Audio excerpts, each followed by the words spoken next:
भारत ने चंद्रयान-3 को चांद की सतह पर सफलतापूर्वक उतारकर इतिहास रच दिया था। उसके बाद back to back Aditya L1 को लॉन्च किया, जो अपने निर्धारित समय पर पहुंचकर अपना काम भी शुरू कर चुका है। दोस्तों, वहीं गगनयान की तैयारी कर भारत मानव अंतरिक्ष यान मिशन शुरू करने वाला दुनिया का चौथा देश बन गया। उल्लेखनीय है कि अब तक केवल अमेरिका, रूस और चीन ने मानव अंतरिक्ष यान मिशन शुरू किया है। दोस्तों, इसरो के पास अभी और भी ऐसे मिशन हैं जो भारत की स्पेस एजेंसी इसरो को दुनिया की सफल एजेंसी बना देने की ताकत रखते हैं। दोस्तों, अभी की सबसे बड़ी खबर है कि इसरो 2 कंपनीज के साथ काम करने जा रहा है। जी हां दोस्तों, भारतीय वैज्ञानिकों ने मिलकर एक ऐसी रॉकेट इंजन को बना के तैयार किया है जिससे भारत अपनी स्पेस इंडस्ट्री में अपनी अलग और नई पहचान बना सकता है। दोस्तों, सबसे बड़ी बात तो ये है कि भारत ने ऐसे समय पर इस मशीन को बनाना शुरू किया है जहां पर रिसेंटली जापान की पहली प्राइवेट सेक्टर की रॉकेट फेल हो गई है। जापान, जो कि तकनीक के मामले में दुनिया का सबसे आधुनिक देश माना जाता है, इसके बाद भी अगर जापान जैसे देश की रॉकेट फेल हो जाए तो जाहिर सी बात है कहीं ना कहीं कुछ ऑन ऑफ टेक्नोलॉजी देखने को मिल रही है।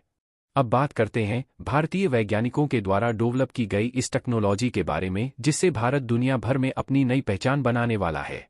दोस्तों, भारत ने रिसेंटली एक हाइब्रिड रॉकेट इंजन को बनाने का काम शुरू किया जा चुका है। इतना ही नहीं, इसरो ने साल 2022 में इस रॉकेट का परीक्षण भी कर लिया था।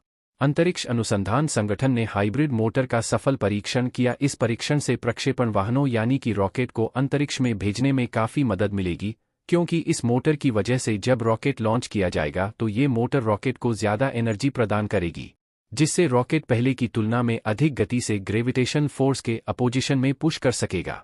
बेंगलुरु स्थित इसरो मुख्यालय ने बताया कि 30 kN हाइब्रिड की इस मोटर का तमिलनाडु के महेंद्रगिरी स्थित इसरो प्रणोदन कॉम्प्लेक्स में मंगलवार को परीक्षण किया गया, जो सफल रहा। संगठन ने बताया कि इस परीक्षण में इसरो की लिक्विड प्रणोदन प्रणाली केंद्र ने सहयोग किया। बयान में कहा गया कि मोटर में हाइड्रोक्सिल टर्मिनेटेड पॉलीब्यूटाडाइन को फ्यूल के तौर पर इस्तेमाल किया गया। इसरो ने बताया कि सॉलिड सॉलिड या लिक्विड लिक्विड सम्मिश्रण के विपरीत हाइब्रिड मोटर सॉलिड फ्यूल और लिक्विड ऑक्सीजन को यूज करती है, जिस वजह से यह पिछली मोटर्स की तुलना में ज़्यादा इफेक्टिव साबित हो सकता है। इसरो ने बताया कि मंगलवार को 30 kN हाइब्रिड मोटर के परीक्षण के दौरान यह मोटर तय 15 सेकेंड तक निरंतर काम करती रही और इसकी परफॉर्मेंस काफ़ी अच्छी रही। इसरो का कहना है कि स्पेस में भेजे जाने वाले रॉकेट में HTPB और लिक्विड ऑक्सीजन को मैनेज करना ज़्यादा आसान है। इस मोटर में इसी फ्यूल का इस्तेमाल किया जाएगा। 50 वर्ष से अधिक समय बीत चुका है जब मानव ने पहला उपग्रह कक्षा में स्थापित किया था और चंद्रमा की सतह पर पहला दल स्थापित किया था। लेकिन पिछले दशक में ही अंतरिक्ष तक पहुंच इतनी सस्ती हो गई है कि हम वाणिज्यिक पेलोड लॉन्च करने में सक्षम हैं। फिर भी यह अभी भी अनमय शेड्यूल और लंबे टर्न अराउंड समय वाले बड़े लॉन्चरों के साथ हासिल किया जाता है, जो अंतरिक्ष उपयोग और अन्वेषण की वास्तविक क्षमता को सीमित करता है। एक विकल्प के रूप में हाल ही में हाइब्रिड रॉकेट प्रणोदन के क्षेत्र में बहुत विकास हुआ है, जो उड़ान वाहनों की जटिलता को काफ़ी कम कर देता है और इसका उपयोग छोटे आकार के, सरल और सस्ते छोटे उपग्रह लॉन्चर बनाने के लिए किया जा सकता है। हाइब्रिड प्रणोदन में आमतौर पर एक तरल या गैसीय ऑक्सीडाइजर और ठोस ईंधन शामिल होता है। हाइब्रिड प्रणोदन का मुख्य लाभ कम रखरखाव और विकास लागत और भंडारण और परिवहन में आसानी है। हाइब्रिड रॉकेट इंजनों में एक आम ईंधन पॉलीमर है, जैसे रबर, अक्सर ऑक्सीडाइजर के रूप में तरल ऑक्सीजन के साथ संयोजन में होता है। इसकी मजबूत ऑक्सीकरण क्षमताओं के कारण कार्बनिक पदार्थ इसकी उपस्थिति में तेजी से जल सकते हैं, जबकि तेल या लकड़ी का कोयला जैसी सामग्री विस्फोटक भी बन सकती हैं। इस परियोजना में हमने स्टेला 1 रॉकेट में उपयोग के लिए तैयार उड़ान तैयार motor SL-2 hybrid rocket motor के विकास, अंशांकन और परीक्षण के दौरान डेटा अधिग्रहण के लिए ड्यूसॉफ्ट हार्डवेयर और सॉफ्टवेयर का उपयोग किया। पैराफिन ईंधन और तरल ऑक्सीजन द्वारा संचालित SL-2 4 kN का थ्रस्ट पैदा करता है और इसे 80 किलोग्राम के रॉकेट को 10 किलोमीटर की ऊंचाई तक उठाने के लिए डिज़ाइन किया गया है, जो इस तकनीक के आगे के विकास के लिए अवधारणा के प्रमाण के रूप में काम करता है। सभी ऑपरेटिंग मापदंडों के गहन माप और विश्लेषण ने हमें प्रत्येक इंजन स्थैतिक परीक्षण से अधिकतम संभव जानकारी प्राप्त करने की अनुमति दी और इस प्रकार आवश्यक परीक्षणों की कुल संख्या कम हो गई। आजकल उपग्रह प्रौद्योगिकी विकास बहुत गहन हो गया है। उपग्रह प्रौद्योगिकी में प्रगति के लिए रॉकेट प्रणोदन से कई वांछनीय सुविधाओं की आवश्यकता होती है। सबसे महत्वपूर्ण में से 1 किलोग्राम पेलोड के संदर्भ में समग्र परिवहन लागत में कमी है।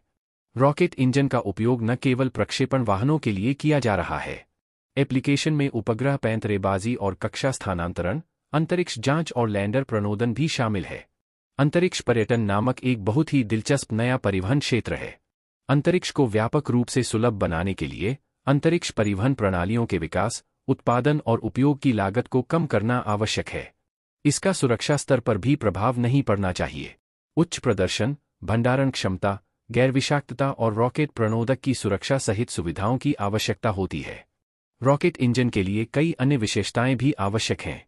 उनमें से सबसे महत्वपूर्ण है पुनरारंभ क्षमता और थ्रॉटलिंग क्षमता। इन सुविधाओं तक ठोस रॉकेट मोटर द्वारा नहीं पहुंचा जा सकता है।